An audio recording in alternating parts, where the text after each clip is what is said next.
Malappuram വണ്ടൂരിനടുത്ത് Koorad car മരത്തിലിടിച്ച് സ്ത്രീ മരിച്ചു. വണ്ടൂർ ചെല്ലക്കുടി സ്വദേശി മൈമുനയാണ് മരിച്ചത്. അതിൻ്റെ ദൃശ്യമാണ് പ്രേക്ഷകർ സ്ക്രീനിൽ ഇപ്പോൾ കാണുന്നത്. സമീർ ബിൻ കരീം മലപ്പുറത്ത് നിന്ന് ഈ അപകടത്തിൻ്റെ വാർത്തയുടെ വിശദാംശങ്ങൾ നൽകും. പറയൂ സമീർ, ഗുഡ് മോർണിംഗ്.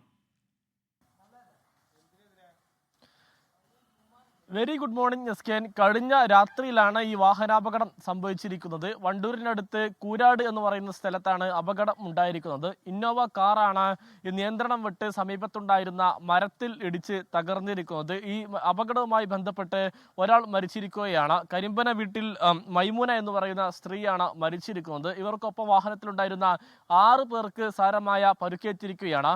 ഇവർ ഈ കോയമ്പത്തൂരിൽ നിന്നും ഇവരുടെ മകനെ അവിടെ ഒരു വിദ്യാഭ്യാസ സ്ഥാപനത്തിൽ ആക്കിയതിനു ശേഷം മടങ്ങി വരുന്ന സമയത്താണ് അപകടം സംഭവിച്ചിരിക്കുന്നത് എന്നുള്ളതാണ്. വീടെത്തുന്നതിന് ഏതാണ്ട് 1 കിലോമീറ്റർ മുൻപ് മാത്രമാണ് ഈ അപകടം സംഭവിച്ചതെന്നുള്ളതാണ് ഏറെ പ്രധാനപ്പെട്ട കാര്യം. പരിക്കേറ്റവർ നിലവിൽ ആശുപത്രിയിൽ ചികിത്സ തേടിയിരിക്കുകയാണ്. കഴിഞ്ഞ ദിവസം രാത്രി മലപ്പുറം ജില്ലയിൽ മാത്രമുണ്ടായ വാഹനാപകടത്തിൽ 4 മരണമാണ് സംഭവിച്ചിരിക്കുന്നത്. Okay, thank you. ലോകത്തെവിടെയായാലും ഏത് സമയത്തും 24 വാർത്തകളും ഓഗ്മെന്റഡ് റിയാലിറ്റി പാക്കേജുകളും എക്സ്പ്ലെയിനറുകളും വിശദമായി കാണാൻ ഞങ്ങളുടെ യൂട്യൂബ് ചാനൽ നിങ്ങൾക്ക് സബ്സ്ക്രൈബ് ചെയ്യാം.